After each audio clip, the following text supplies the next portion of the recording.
Hello, I'm John Rossi, a touring drummer with a love of all things animal. When I'm on the road, I visit as many zoos, aquariums... Hey, wait a minute. What's going on? Hey, what's going on there? Hello? Hello? We interrupt your regularly scheduled program to bring you Rossifari Zoo news. News you can use from the world of zoos and conservation. Every week, we bring you breaking news and analysis from around the globe, featuring the animals you love and the people who care for them. And here's your anchorman, John Rossi. Hi, hello, how are you? Welcome back to Rossifari Zoo News, your look at everything going on in the world of zoos, aquariums, conservation, and general animal weirdness. So this is a crowd-sourced Zoo News episode, so if you see anything that you think might be Zoo News worthy, you can go ahead and tag me in them on the socials at Rossifari or at Rossifari Pod on the TikTok machine. And of course, make sure you're following along as you do so. You could also email me, rossifaripod@gmail.com. And if you send me stuff, I'll say your name at the end of the episode, whether I use it or not. It's a pretty cool deal, y'all. So, yeah. All right. Let's dive in.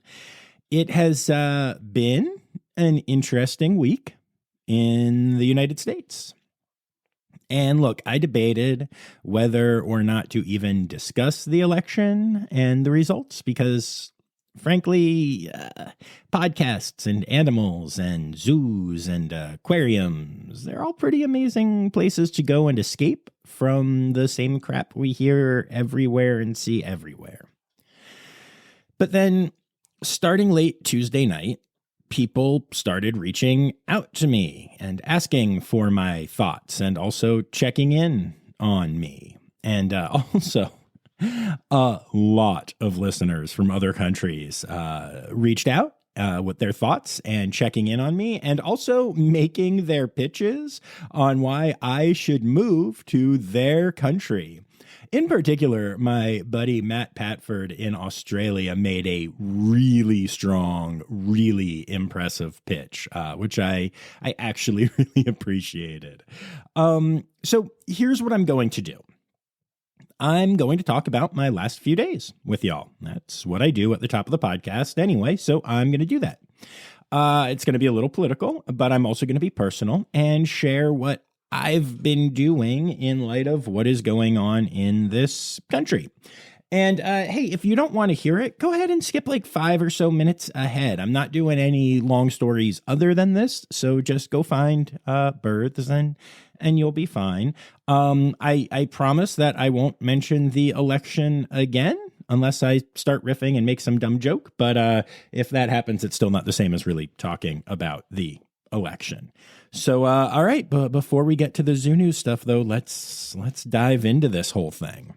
So I've actually had an inkling for a while now that Donald Trump was going to be elected to the presidency again. I tend not to buy into polls, not because I'm one of these people who thinks the mainstream media tells lies, but because I think those outlets haven't adapted their polling practices to modern voters. And I also think that while many people think of a standard Trump voter as a very loud and proud person with their opinion on their sleeve and their MAGA hat on their head, I still think of that person as kind of the loud minority of the group, the vocal minority that we talk about when we talk about like Star Wars fans and their toxicity and stuff. I think there are simply a lot more people who have feelings that align with some part of the MAGA movement, but are still unwilling to maybe state that publicly. Especially given that the movement itself encourages distrust in the same media that is making the polls. Why, if you were a person who follows Donald Trump, would you want to help the media do a good job? There's just no reason that you would. And while I have made it clear to anyone that knows me that my values align more with liberal policies than the MAGA movement, I have tried very hard to not cut people out of my life because they have different views. And I will say that with two caveats. First of all, I will happily cut someone out of my life if they are a jerk about their views or abusive about them towards me or people I love. And that's true of any belief, not just of faith in Donald Trump. The second caveat is that I absolutely don't think there is anything wrong with cutting people out of your life to protect your mental health if that's what you need to do. Take care of and protect yourself. I happen to be in a position where I am able to see a lot of the things that I disagree with and process them and learn, hopefully, how to stop them and hopefully engage in dialogue. It's kind of like when I talk to the anti-zoo people out there without it affecting my mental health too badly. So I choose to do that. But this is in no way me saying that if you have cut people out, that you've done anything wrong or anything like that. All the support for taking care of yourself. But because of the people in my life who maybe are more on that side of things, I was noticing a difference this time from the past two times that Trump ran. There was a coalition of voters who were choosing to support him or maybe even to not support Harris, really, just for a variety of reasons beyond just I am MAGA. I don't agree with their reasons, but I was noticing a lot of people who were in the never Trump conservative camp before that were now holding their noses and voting for him because of one issue. And that issue was actually different for a lot of the different people that I'm talking about here. It wasn't like I've seen so much analysis already saying like, oh, if they would have changed one thing, then the Harris campaign could have won. But I don't actually believe that for a second. It was not the right time. So I say all that to say that while I was upset with the result, I wasn't as shocked as so many people that I know and love were. And starting fairly early on Tuesday, as I really realized that this was probably going to happen, I made a decision. I can't fix it. I did my part. But there is something I can do, which is that I can make the world a little brighter immediately around me. So every store I've gone to, every restaurant I've visited, every friend I've talked to, I've tried to make sure that the people that I interacted with had a better day because of their interactions with me. I was at an event for the aquarium last night and actually at the aquarium today on Thursday, the day before this episode drops, and I tried to carry that there as well. I even did little things like I dropped an extra 5% on top of the usual tip I leave at a couple places. Told multiple people that I loved their outfits. Joked around with friends I know are hurting and scared and like that kind of humor. Provided space for others who I knew weren't ready for jokes yet. My favorite story from this time actually has nothing to do with the election, but Zoe and I noticed a young woman sitting in her car when we got dinner on Tuesday. And I don't think it had anything to do with the election, but she was clearly having an emotional FaceTime conversation. And at one point, I saw her put her head in her arms and start bawling. To be clear, she wasn't driving. This was in a parking lot. And we had a commitment. We had one of our puppy classes for, I think it was Flam's agility class. I don't know. Our dogs take a lot of classes. But on top of that, what can you do for someone sitting in their car?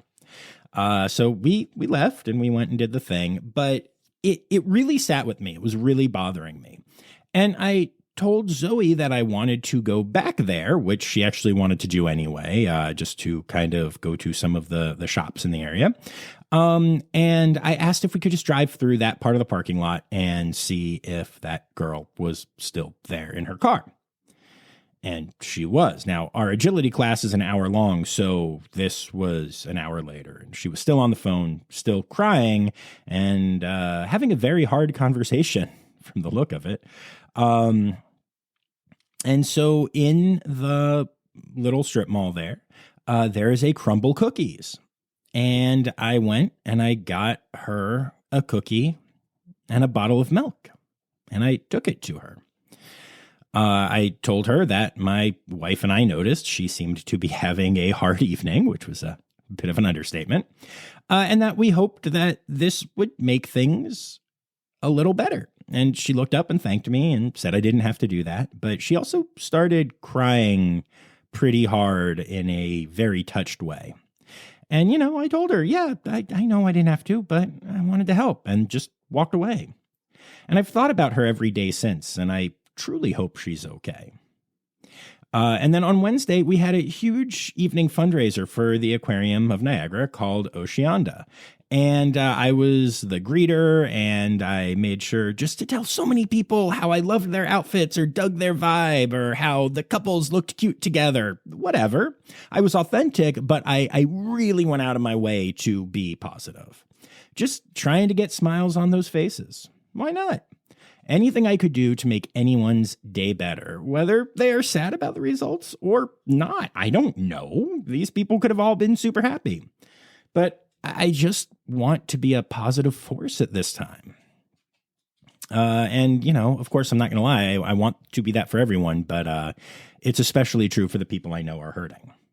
And that's the thing about the election that I don't think the people on the winning side fully understand or actually accept. There are a lot of people who are not okay on the other side right now. Not because of silly political reasons, but because they are genuinely concerned about their rights moving forward. The Supreme Court has already laid the groundwork to take away protections for non-traditional marriages, including for queer relationships and even for interracial relationships. Now, will that happen? I genuinely don't know, but I can't imagine suddenly wondering if my government was going to take away something that important to me. I've spoken to multiple people who are feeling lost, feeling scared, and even in a couple of cases of people that I really love, and a few cases of people that you all have loved on this podcast. I've had conversations with people and seen people that are contemplating suicide at this time. I've had some really hard discussions with people about that topic, and I hope that does not happen.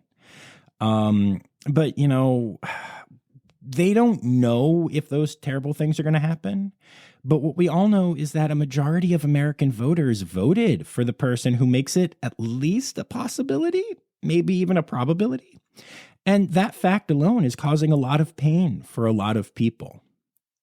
So my goal right now is to make every life around me a little happier and to hold space for everyone in my life. And if you're listening and you've listened to this rant, that includes you, even if we haven't talked yet. I love you. I'm here for you. You are seen, you are heard, and you are important. And I'm so sorry to anyone who is afraid right now.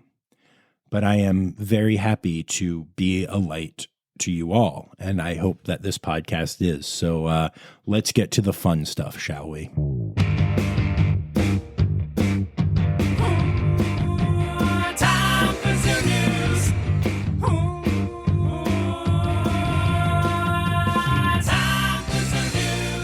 Well, I said fun stuff, and we are starting off with a bang. The Lincoln Children's Zoo has announced the birth of red panda triplets.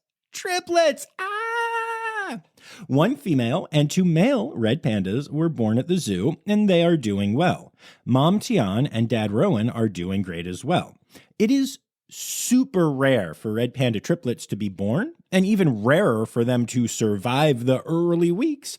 But this group was born on August 10th, and as I mentioned, is doing fantastic. So this is hugely exciting, though, still a roughly scary time for the pandas.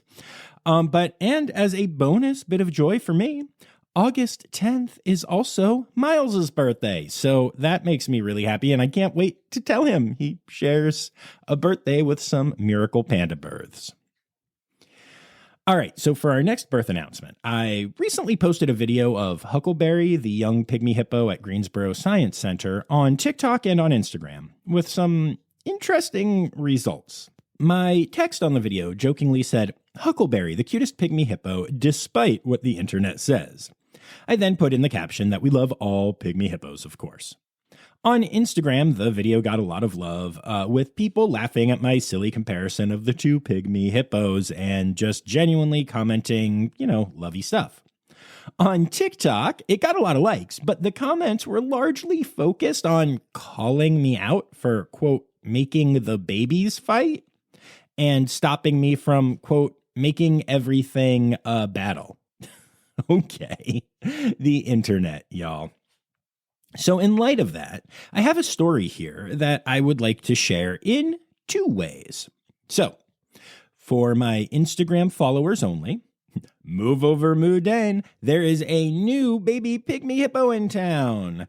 The Edinburgh Zoo has announced the birth of a female baby pygmy hippo named Haggis. Great name. Haggis already has a big personality and might be looking to steal the crown of most famous pygmy hippo from Mouden. Keep it tuned here to find out who ultimately comes out on top. Okay, now for my TikTok people. Great news! The Edinburgh Zoo has announced the birth of a new pygmy hippo named Haggis, which is an adorable name. You may remember that pygmy hippos recently became viral sensations because of Mouden, another adorable baby born in Thailand earlier this fall. Now, both pygmy hippos are adorable and awesome and wonderful, and life is good, and I love you all. I'm sure the two pygmy hippos would be BFFs IRL if they were allowed to visit each other. Sunshine, daisies, joy, skibbity! Am I doing this right? I don't know. But anyway, Haggis is adorable. And what a great name. A Grevy's zebra foal has been born at West Midlands Safari Park in the UK. The male zeblet, named Manilow, was born to first-time mom Akuna. Grevy's zebra pregnancies last 13 months, so the little one was a long time in coming. And with an estimated population of roughly 3,000 remaining, every Grevy zebra foal is an important birth. A zoo in the Netherlands called Dierenpark Amersfoort has announced the birth of a gray-bellied night monkey. The baby is doing well and riding around on backs, as they do, and that's awesome in and of itself. But even more awesome is that Google Translate tried to convince me that this monkey is a nightingale. So don't always trust AI translation software, y'all. Turns out the monkey is not, in fact, a nightingale. And speaking of primates, Zoo Tampa has welcomed a baby siamang to their family. Mom Hutan is doing a great job keeping baby on her back, and the little one is nursing well. Father Sensei and older sister Kazuki are also very interested in the new little one, and the family is doing super well together. Since the baby is already doing so well with the family, it may actually be visible to anyone who goes to Zoo Tampa and checks out the siamang habitat. The Maryland Zoo has announced that it is African penguin breeding season, and the little ones are already starting to pop out of their eggs. 2 chicks have hatched so far, with more expected. This announcement feels particularly exciting in light of last week's announcement that African penguins have been uplisted to critically endangered. The little balls of floof truly have no idea how special and rare they are, but we do, and I'm really excited about them. And then last but not least in our births, the Potawatomi Zoo has announced the birth of a Maasai giraffe to mom Zinzi. The birth was extra special for 2 reasons. First, the male Maasai giraffes were super interested as the baby were born, which is adorable to see. And I do mean to see, because the second thing that made this birth special is the fact that animal care teams and vets had access to cameras throughout the barn that allowed them to observe the birth without being in the room, allowing the process to play out naturally, while also having the team ready to jump in if a problem were to occur. The zoo actually posted some of the video on its social media channels, so if you're interested in seeing a giraffe be born, you can check those out. It is pretty fascinating. And then from births to deaths, we start off at the Edinburgh Zoo, where they have announced the passing of Ginger, the 9-year-old female red panda that called the zoo home. The zoo is uncertain of the cause of death at this point, but a necropsy will be performed. Ginger recently gave birth to a cub, but she is old enough to survive without mom at this point, which is a shining bit of good news in the face of a sad loss. Interestingly, while baby red pandas are called cubs almost everywhere in the English-speaking world, and pandlets exclusively on the Rossifari podcast and literally nowhere else, the zoo refers to the baby panda as a kit. Maybe it's a Scottish thing? Like a kilt without the L? Anyway, sending love to the team at the zoo. The Adelaide Zoo has said goodbye to Snow White, their iconic meerkat. Snow White was 14 years old at the time of her passing, far outliving the 10-year life expectancy of meerkats in human care. Her name came from the fact that she lost her pigmentation as she aged until she was a meerkat that was as white as snow. It's especially interesting to see that as it happened later in life. She wasn't like born with albinism or anything. So yeah, she was an absolutely beloved animal and will be greatly missed. The Buffalo Zoo has announced the passing of Grungy, their male spotted hyena. He was just days away from his 25th birthday. Grungy was actually born at the Buffalo Zoo, though he did take a trip to the Milwaukee County Zoo in May of 2005, and he lived there for 6 years, breeding before coming home to Buffalo for the rest of his life. The hyenas are one of the most amazing animals to see at the Buffalo Zoo, and this guy has brought me a lot of joy over the years, so I'm very sad to see him go. I believe this leaves the zoo with one hyena at this point, so I know they're working with the AZA to come up with a plan for the species in the near future. The Smithsonian's National Zoo has said goodbye to Kamala, a female Asian elephant who was born in the wild and orphaned at a young age. She was estimated to be around 50 years old. The decision to euthanize was made after her arthritis stopped responding to innovative treatments, and her discomfort was such that she wouldn't be able to have a great quality of life anymore. A huge animal with an even bigger personality, she will be greatly missed. And then last but not least, in deaths this week, Rinny, the female koala who called Zoo Miami home, has passed away.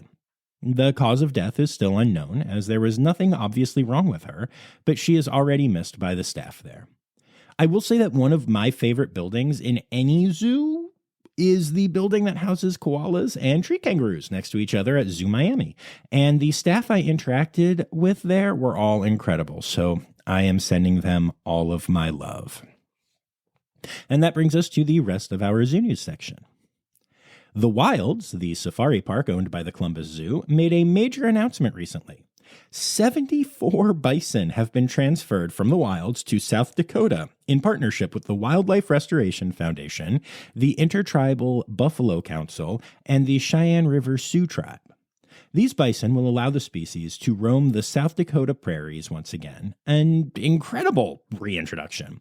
I feel like when we hear about reintroductions, it's usually either huge numbers of really small animals or really small numbers of huge animals, but I don't know, 74 bison feels like a lot of really big animals, especially from one facility. What a really cool conservation effort from the wilds. One of the interesting stories we've been talking about on and off here is the Seaquest Aquarium situation. If you don't remember, Seaquest is a company that has multiple mall aquariums that are not accredited and have been facing a lot of problems lately. Now, please keep in mind, this is not Sea Life, which has a similar strategy of setting up mall aquariums, but they are accredited and do some truly amazing work, including being the place where the TED, or the Turtle Exclusionary Device, that saves countless sea turtles every year, was developed and tested. You've heard from a lot of Sea Lifes on this podcast, and that will not change because they are fantastic. But getting back to Seaquest, in June of 2023, the location in Stonecrest, Georgia closed down amid allegations of animal abuse. In August of the same year, we covered the sudden closing of the Trumbull, Connecticut location for the same reason. Now, in the last few weeks, the Fort Worth location has been officially closed down, and the Lynchburg, Virginia location is being closed down and is going to become a different aquarium owned by different people entirely. 4 facilities down in just over a year, along with the resignation of the CEO in August and a bunch of citations against the facility in Woodbridge, New Jersey 4 months ago after over 100 animals died suspiciously there. And the Seaquest brand is really reeling right now. I'll be curious to see what happens moving forward, especially with relatively new leadership, but it wouldn't entirely surprise me to see Seaquest shut down completely in the near future. And honestly, at this point, that might be what's best for the animals and for the reputation of aquariums in general.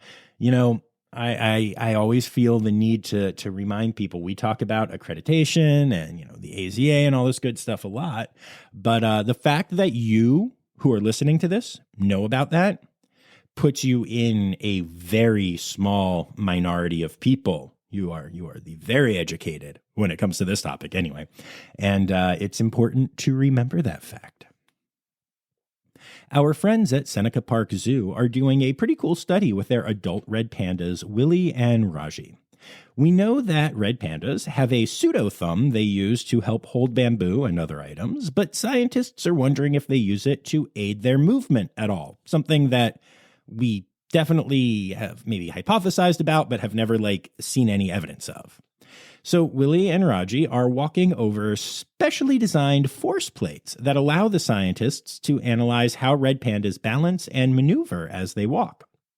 Now, regardless of what they find out about the pseudo-thumbs, a study like this has never been done on red panda movement in general before. So I'll be very curious to see what they find. Seneca Park Zoo actually does a lot of really great research. It's a very cool facility. Two blue-throated macaws that call the London Zoo home, Lily and Margot, recently had a little bit of an adventure. They were doing some free flight training at the zoo when they decided to fly off in a different direction than they were supposed to.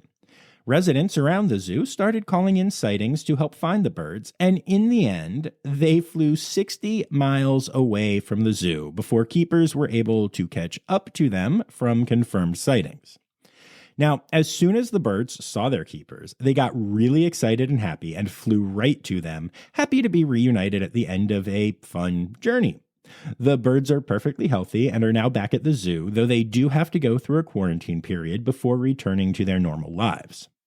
This story is a great reminder that fly-offs happen, even with the best trainers and the best birds. But more importantly, it's a reminder that the incredible relationships developed between trainers and animals can make a huge difference to the animals and their lives, as this could have ended very differently if the birds didn't love their trainers and their lives at the zoo, because they could have just flown away again. Okay, so at the beginning, I said we weren't going to talk about the election anymore, and I lied. We have to talk about the election some more, but don't skip ahead. I don't mean that election. I mean the annual Mayor of the Zoo contest at Connecticut's Beardsley Zoo. We asked y'all to vote for Barry the Red Panda, and you did indeed. Barry blew out the competition and has been named the 2025 Mayor of the Zoo. I love this lady, and I think she is going to do an incredible job running the place. My good friend Emily the Elephant and her buddy Ruth, the elephants who live at Buttonwood Park Zoo, have secured another legal victory, and I'm really hoping there is a courtroom sketch of one of them behind the stand giving testimony.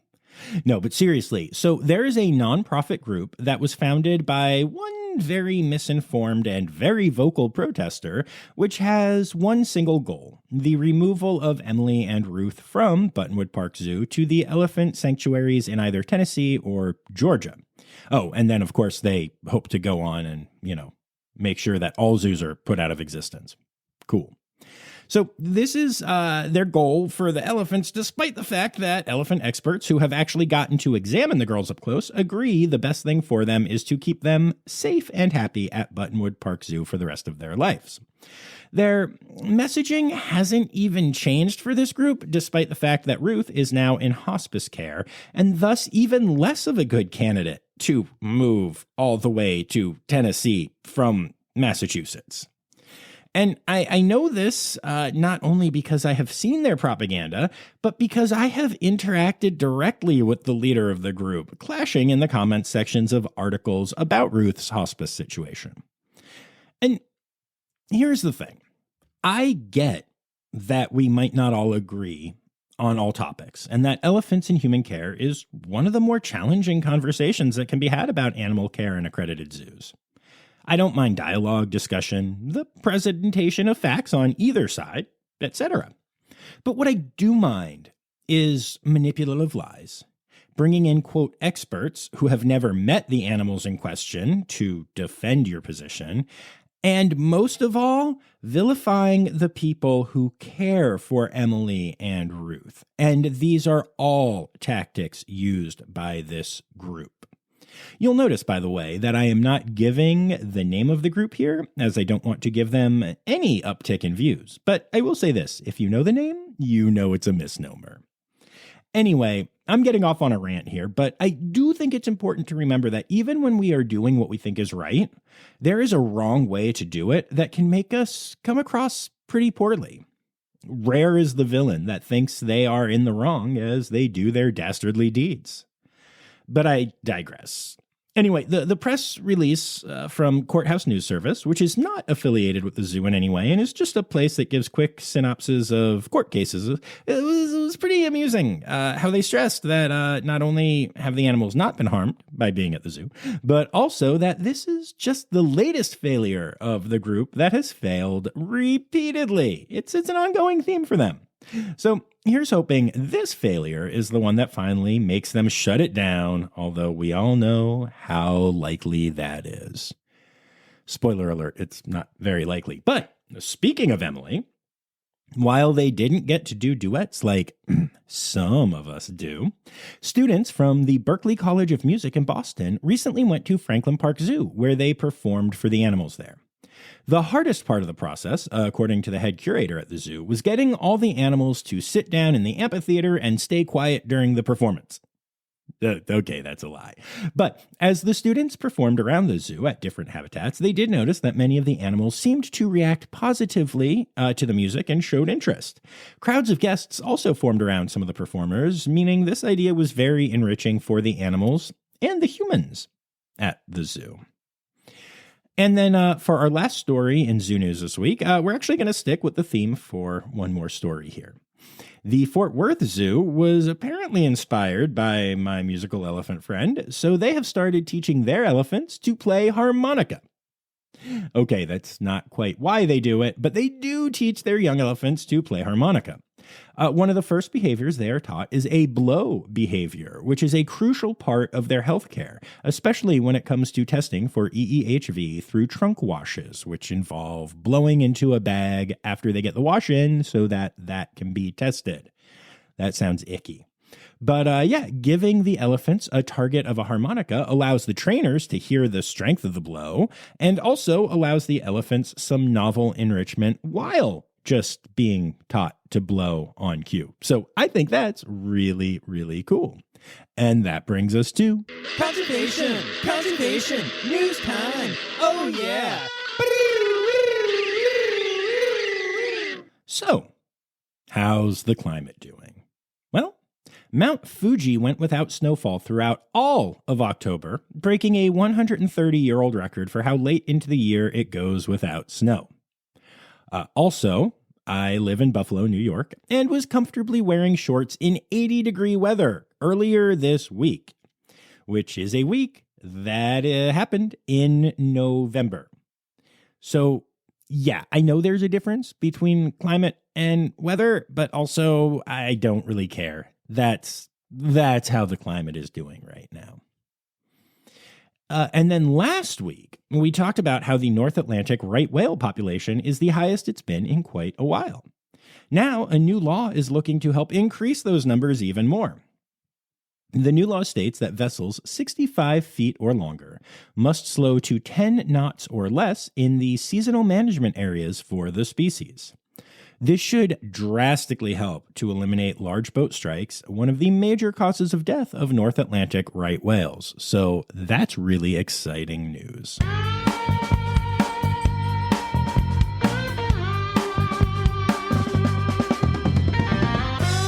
other news. So here's a totally good and normal story. 43 rhesus macaques have escaped a research facility in South Carolina. The monkeys escaped from an alpha genesis facility in Beaufort County, And police in the area are warning residents to secure their doors and windows so the monkeys don't get in. Non-lethal traps have been set for the animals, but have been ineffective so far, as 0 have been captured after multiple days. The macaques are too young to have actually been used for testing at this time, and the facility uses animals for biomedical research, and they actually, in the press release, just kind of admitted that, like, monkeys do escape from time to time, but it's usually just like 1 or 2 that make it out the door when you don't close it fast enough. Not 43 of them. They actually have 50 of these macaques there, and I think it's even weirder that 7 stayed behind. But yeah, I don't know what's weirder about this post. 7 stayed behind, 43 monkeys escaped, or that this is a facility that apparently just occasionally has macaques and other primates, like, slip through the doors. Like, y'all, it's a pretty modern world. We know how zoos keep their animals secured. And, like, is it perfect? No, but it's pretty darn close. Maybe just floating this idea out there. Maybe take some of those procedures rather than being like, oh yeah, every once in a while you're closing a door and a monkey escapes. It's cool. But wow, 43 of them is a lot. Not great, guys. Not great. Not super impressed with alpha genesis right now. And speaking of animals showing up where they are not expected to be, an emperor penguin recently was seen wandering the beach in Australia. The penguin was spotted in Denmark, not the country. It's an area located in Western Australia, which is a heck of a journey from its home in Antarctica. In fact, this is the furthest north an emperor penguin has ever been seen, unless you count all the coloring books and picture books and like playsets that have emperor penguins hanging out with polar bears. But again, not a thing. I digress. Anyway, the penguin was rescued by a registered wildlife carer who is caring for the bird, and I assume will try to get it back home, but that hasn't actually been announced yet. And my favorite part of this story, though, is the fact that the person who first spotted the bird noted that it tried to slide on the sand, as emperor penguins are wont to do on ice and snow. And instead, it just hit the sand and face planted, and then stood up and shook all the sand off its face and its body and continued to waddle around, which is a pretty adorable mental image, even if probably not great that there's a penguin in Australia right now. Oh, animal holidays. Animal holidays. Hey! It is November, which is Manatee Awareness Month. And then there's not a lot going on this week. The 10th starts Orangutan Caring Week, which runs the whole week. And then the 13th is Orange is Orangutan Day. So they get their own day in the middle of their week, which, hey, you do you, orangutans. You need all the help you can get. So cool, whatever. Palm oil is bad, y'all, except for the sustainable kind. Anyway, and then the only other thing we got this week is that the 14th is the International Day of Zoo and Aquarium Educators. It's a good day, y'all.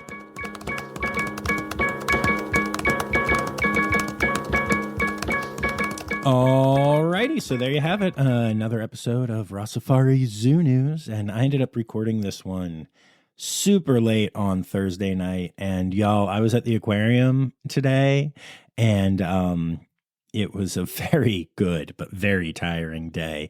I actually got to put on the wetsuit for the second time ever and clean the main pool, which is treading water and using this huge, super long squeegee type thing to clean the bottom of the pool and get stuff into the drain. And by stuff, I mostly mean sea lion poop.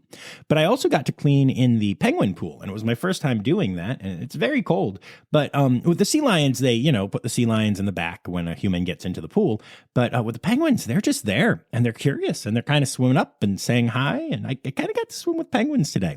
But my day started, I woke up at 5:30 in the morning, and it's now technically 12:30 in the morning on Friday. And I am getting up at 5:30 again to go back to the aquarium. So what I'm really saying is I need to shut up and get to that.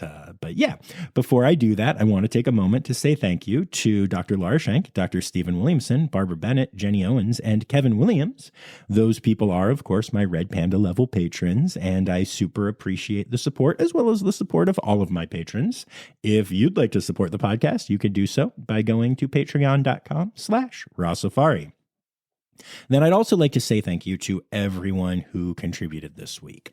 Anya Keene, Colleen Lenahan, Kim Cooley-Croninger, Carrie Kirkpatrick, Kevin Williams, Emily Rockbook, Dr. Laura Schenk, Jody Allen, Ali Malensky, Kay Malensky, The Malenskys. Crystal Chapman, Anna McEachran, Michaela Baratka, Jay Meredith, Melissa Reed, Strix, Dr. Natalie Taco, Karen Muscolo, Sam Evans, Jacob Zinn, Tiana, not Tiana, and you know it's Tiana Bush. That's not going to become a thing, probably. Maybe it will. Anyway, Dr. Zoe Rossi, Lizard Dunlevy, Elizabeth Charles, Sherry Weiss, Justin Williams, Holly Page, Taran Hanton, Taryn Hunton, Tara Hudabe, I don't know, one of those people. Daniel Cohen, Rebecca Surian, and Rowena White. Thank you all so much for contributing to this week's episode. We'll be back on Tuesday with a brand new interview episode for y'all. And before we go, don't forget, the words newsy credits backwards are Steider Kiswen. The Rossifari podcast is produced, hosted, and engineered by John Rossi. Editing and fact-checking by John and Dr. Zoe Rossi. Our theme song is Sevens by Nathan Burke, performed by Nathan and John. Interrupting John theme and additional voices by Taylor Isaac Gray. You can reach John directly on Instagram and Facebook at Rossifari or by email at rossifaripod@gmail.com. Rossifari is part of the Daydreamer Media Network. Now, stop listening to me and go visit a zoo.